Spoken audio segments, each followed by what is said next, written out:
Les lettres persanes, Montesquieu, résumé en 5 minutes.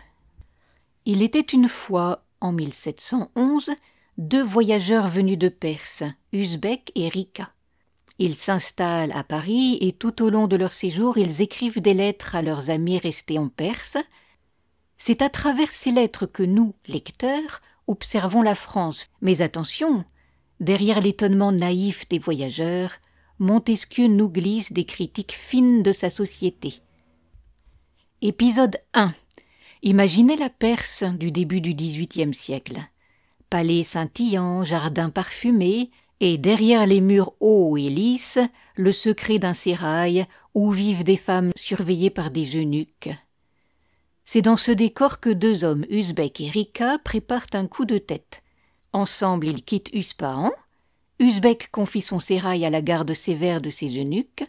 Il croit à leur obéissance absolue, à l'autorité de ses ordres. Et déjà, le lecteur attentif perçoit 2 fils narratifs qui vont se croiser. Celui du voyage, la France, Paris, ses modes et ses débats politiques. Celui du sérail, une forteresse fragile où l'ordre pourrait bien vaciller en son absence. Dans leurs premières lettres, adressées à leurs amis, les 2 Persans parlent comme 2 observateurs candides. Ils disent vouloir comprendre le monde européen. Mais entre les lignes, on sent déjà que leurs yeux sont plus perçants qu'ils ne le disent, et que c'est la France qui va être disséquée. Épisode 2. Lorsque Rika pose le pied à Paris, il croit d'abord avoir changé de planète. Les Parisiens semblent passer leur vie à se montrer. Le lecteur moderne sourit. Ce Paris-là n'est pas si différent de celui d'aujourd'hui. Puis vient la cour, ce lieu où le roi est comme un soleil autour duquel gravitent des planètes dorées. Tout y est chorégraphié. Qui parle à qui salue qui, combien de pas il faut avant de se retirer. Rika observe avec un mélange de fascination et d'ironie. Et que dire des disputes religieuses? Épisode 3, Usbek observe avec un œil plus grave. Ces lettres changent de parfum. Elles sentent moins le café des salons que l'encre des traités politiques. Ici, le monarque est tout-puissant. Usbek s'étonne qu'un seul homme, même le plus sage, puisse décider de tout. Le lecteur, lui, comprend que Montesquieu parle aussi de Louis XIV, dont l'ombre plane encore sur la France. Puis viennent les réflexions sur la religion. Usbek admire la profondeur de la foi chrétienne, mais il s'étonne de voir cette religion d'amour devenir prétexte à querelle, exclusion, procès. Sous la plume d'Usbek, les compliments sont des miroirs où les Français peuvent se voir, parfois déformés, souvent ridicules. Montesquieu joue à un double jeu. C'est une critique bien réelle de la monarchie et de l'Église, mais servie dans un écrin oriental pour passer la censure. Et au milieu de ces lettres sérieuses, un petit mot venu de Perse. Une épouse du sérail écrit à Usbek, juste une plainte légère sur la solitude. Mais nous, lecteurs attentifs, savons que c'est le premier craquement dans les murs de cette prison dorée. Épisode 4.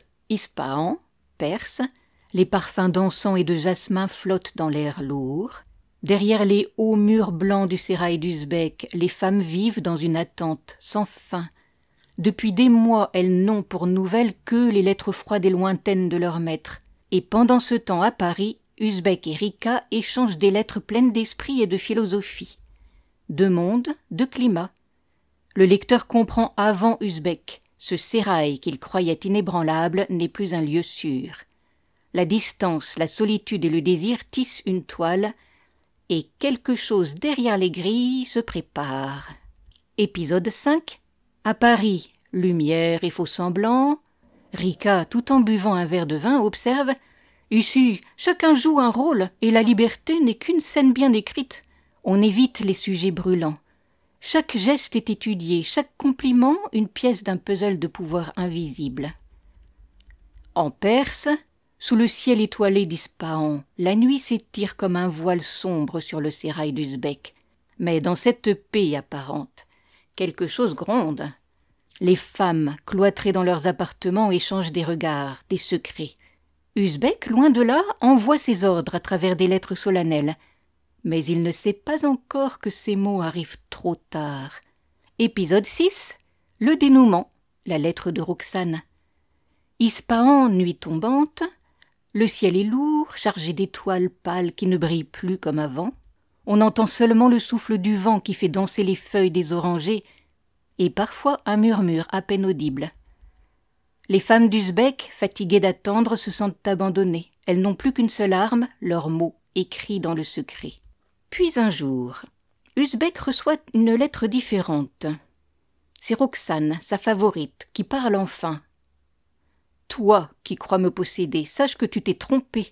Je t'ai fui, non par faiblesse, mais pour retrouver ma liberté.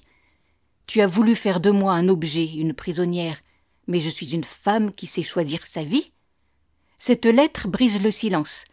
Uzbek, loin de là, réalise que son pouvoir s'effrite. Les lettres persanes de Montesquieu ne sont pas seulement un récit amusant, c'est une leçon sur le pouvoir, la liberté et la société. Montesquieu critique les coutumes, les règles et les injustices de son temps, en nous montrant que ce qui paraît naturel dans un pays peut sembler absurde dans un autre. Cette œuvre nous invite à ne pas accepter les choses telles qu'elles sont, à questionner l'autorité et les traditions, et surtout à comprendre que la liberté est un combat permanent. Ainsi, les lettres persanes nous enseignent que pour être véritablement libre, il faut savoir regarder le monde avec un œil critique, oser remettre en question l'ordre établi, et garder toujours en tête que la liberté est un trésor fragile qu'il faut protéger et défendre. Si cet audio vous a plu, merci de cliquer sur le pouce. Vous pouvez retrouver histoires et vidéos sur ma chaîne Entendre lire.